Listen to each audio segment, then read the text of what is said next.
Story 1. Something knocked 3 times on the side of my truck. Slow, deliberate, like knuckles on metal. I froze with my hand still on the steering wheel. Engine off. Headlights cutting across an empty stretch of desert. I was parked about 2 miles off the highway in northern Arizona. Camped out for the night while driving back from my cousin's place in Flagstaff. I'd pulled over to sleep because I was too tired to keep going. There shouldn't have been anyone out there. The land was flat and open, no houses, no trees close enough to hide behind.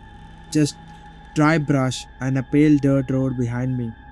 3 more knocks, same rhythm. Not random, not wind, not debris. Knuckles. My jaw locked tight, I didn't move. I didn't even breathe through my nose because I didn't want whoever was outside to hear it. I told myself it was someone needing help, maybe a broken down car, maybe I just hadn't seen headlights, but I hadn't heard an engine.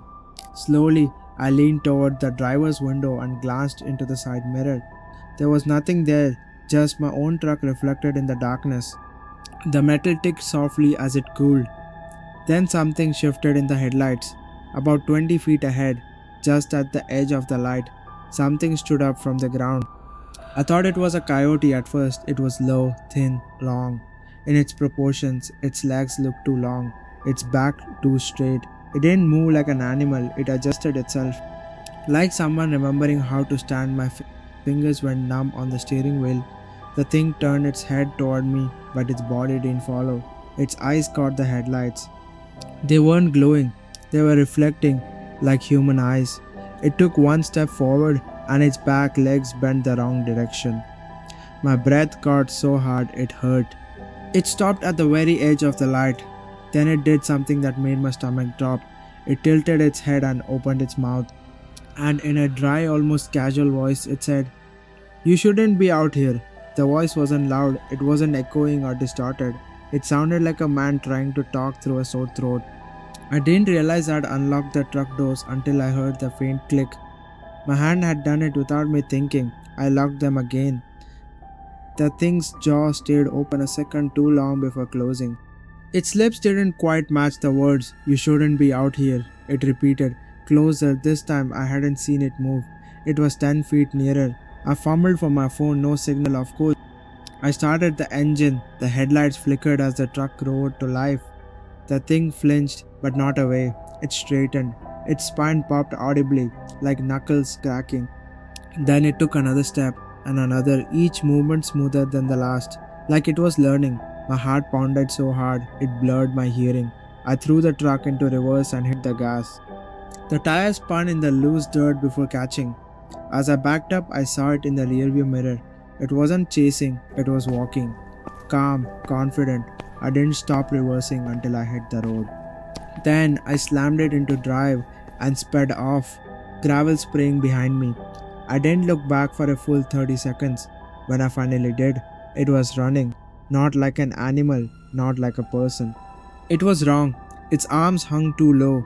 Its steps were uneven but fast, too fast. It covered ground in jerks, like frames missing from a video. I was doing 60, it kept up. Its mouth was open again, moving, talking. But I couldn't hear it over the engine. The headlights behind me were empty, no other cars, just me. And that thing, I pressed harder on the gas, 70, 80. The steering wheel vibrated in my hands. The creature's gait shifted, its back straightened fully now. Its front legs' arms rose slightly. It was changing while it ran. I could see patches on its body where fur thinned, revealing pale skin underneath.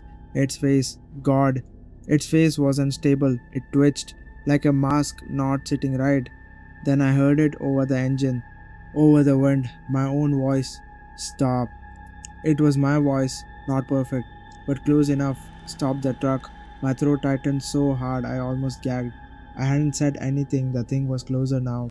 Close enough that the headlights behind me caught its shadow, stretching forward. It stumbled, fell to all fours, then pushed back up, standing fully upright.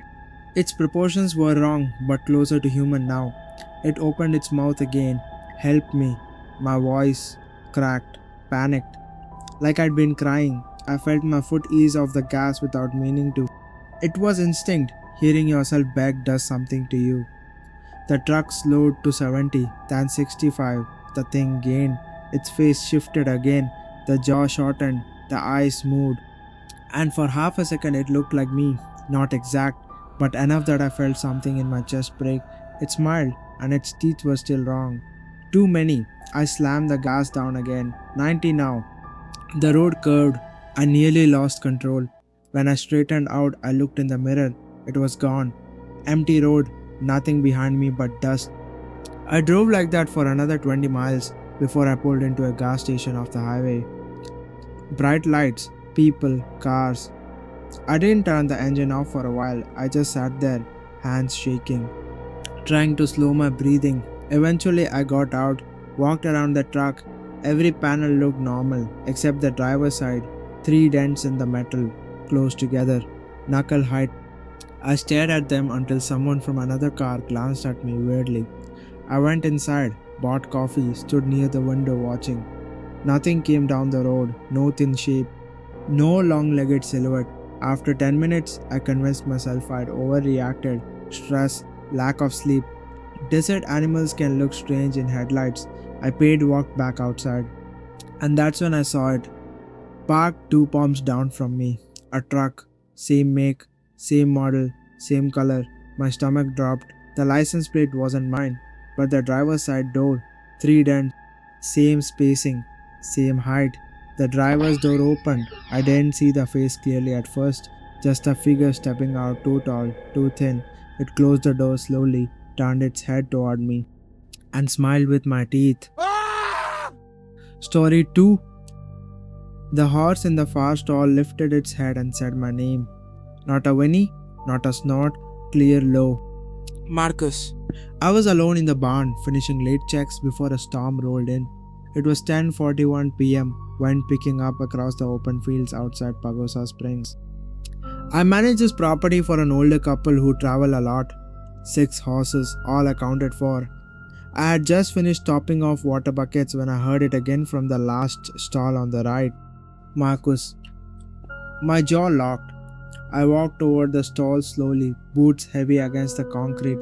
The horse inside, Daisy, a 10-year-old bay mare, was standing perfectly still, head angled toward me, eyes wide but unblinking. Her chest wasn't moving. I walked around horses my whole life. They shift, they breathe hard, they stomp. Daisy didn't move at all. I swallowed. Easy girl, I said quietly. Her ears twitched in opposite directions at the same time. Then her mouth opened. Her lips peeled back farther than they should, teeth exposed.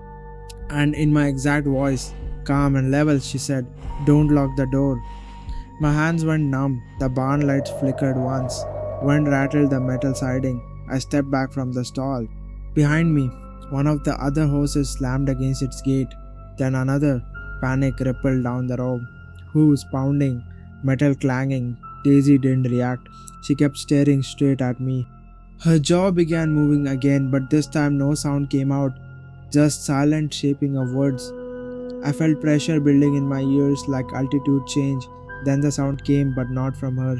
From behind me, in the empty center aisle of the barn, my voice, "Don't lock the door." I turned too fast and nearly slipped. The aisle was empty, feet being stuck neatly, tack hanging on hooks. No one there. When I looked back at Daisy, she had shifted position without me seeing her move. She was pressed against the stall gate now, closer, her neck longer somehow. Her spine arched too high near the shoulders. The shape of her body looked wrong under the skin, like something inside was standing differently than a horse should. The other horses were losing it, screaming, kicking walls. One reared so hard, it struck the ceiling beam. Daisy stayed silent, calm. Her nostrils flared wide. Then she inhaled sharply and exhaled words. Not mine this time. The property owner's voice, "He's outside." My heart began hammering so hard, I felt it in my throat. I backed toward the main barn doors. Wind pushed against them from outside, making the chains rattle. Daisy's front legs bent slightly, just slightly. At the wrong angle, a soft pop echoed through the stall, then another. The joints corrected themselves slowly, like something practicing. Her tail fell still, completely still. No swish, no twitch.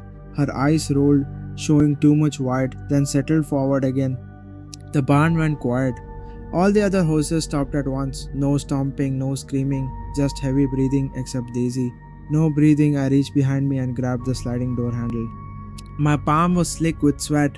From inside the tack room behind me, I heard a low thud, like something bumping against wood. Slow, measured. Daisy's head turned toward the sound, too smoothly, like it was mounted on a hinge. Then she spoke again in my voice, softer now. You forgot one.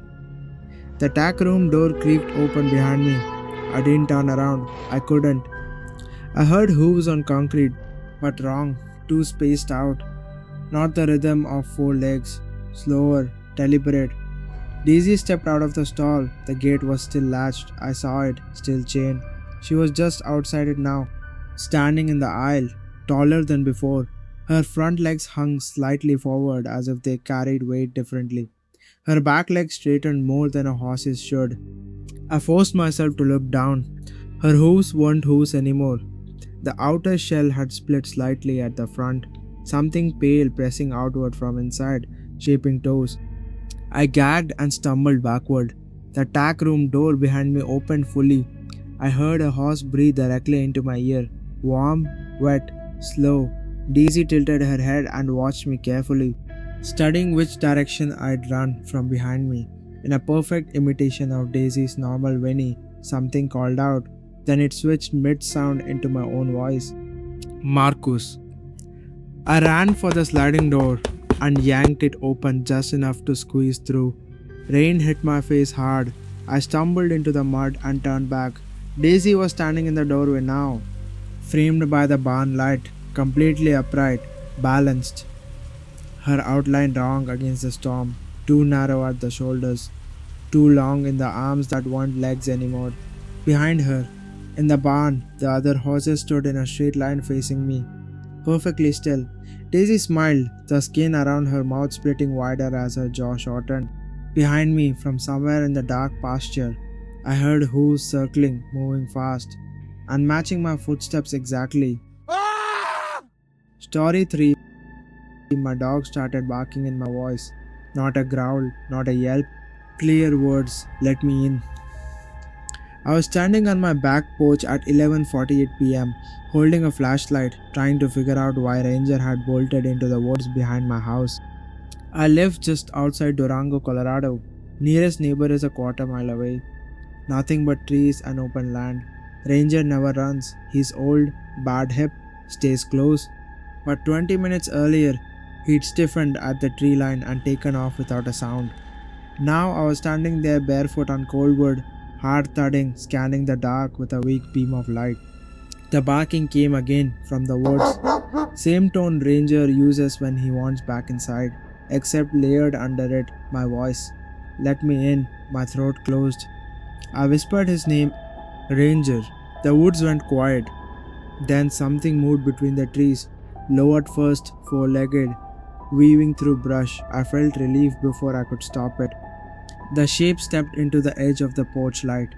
It was Ranger, same size, same collar. He stood perfectly still, staring at me too still. His chest wasn't rising. I stepped forward slowly. Come here, buddy. He didn't move, didn't wag, didn't blink. His mouth opened, and in my exact voice, calm and steady, he said, open the door. Every muscle in my body locked. Ranger's jaw didn't move naturally. It unhinged slightly too wide, lips pulling back farther than they should. Open the door, it repeated. My ears rang. The real Ranger barked from behind me. Inside the house. Loud. Panicked. I spun around through the glass of the back door. I saw him scrambling at the kitchen tile. Claws skidding. Eyes wide. Barking at something behind me. My pulse exploded in my head. I turned back slowly. The thing in the yard was still there, but it was taller now, its spine rising gradually, like it was standing up from the inside. The fur along its back thinned as it stretched. Its front legs lengthened first, joints popping softly. Then the hind legs straightened round before correcting with a wet crack. The collar snapped and fell into the grass. It kept rising, My breath came in short, painful pulls, its head tilted, studying me. Skin shifted under thinning fur, like something adjusting a mask. Then it tried again. Not in my voice this time, in Ranger's, a perfect copy of his bark. Desperate, urgent, the sound hit something instinctive in my chest. I stepped backward toward the door. The real ranger inside was going insane now, slamming his body against the glass. The thing outside took one smooth step forward, now fully upright, too thin, arms hanging slightly too long. Its knees bent slightly inward, like it hadn't learned balance yet. It smiled, the mouth reshaped, shrinking, teeth rearranging behind lips with faint clicking sounds. And then it spoke in my wife's voice, soft, sleepy. Why are you outside? My stomach dropped so hard it felt like falling. My wife was visiting her sister in Denver. She wasn't home. The thing cocked its head, confused for a second, like it didn't get the reaction it expected. Then it changed again. My voice opened the door. It stepped into the porch light fully now. Its skin looked stretched tight and pale, with faint patches where fur still clung to the shoulders. Its eyes were wrong, too steady, no small movements, no life behind them. The real ranger inside suddenly went silent, just stopped. Mid bark, the quiet was worse. I didn't want to look back at the door. I did anyway. Ranger wasn't at the glass anymore. He was standing still in the kitchen, facing down the hallway, toward the bedrooms. Something thudded inside the house, heavy, measured. A footstep, not mine. My skin prickled all the way down my arms. The thing outside smiled wider. It spoke without moving its lips this time.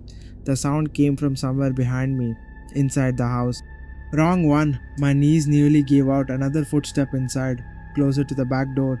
Ranger's ears flattened. He backed up slowly, whining. The porch boards creaked. The thing outside stepped closer, almost nose to nose with the glass.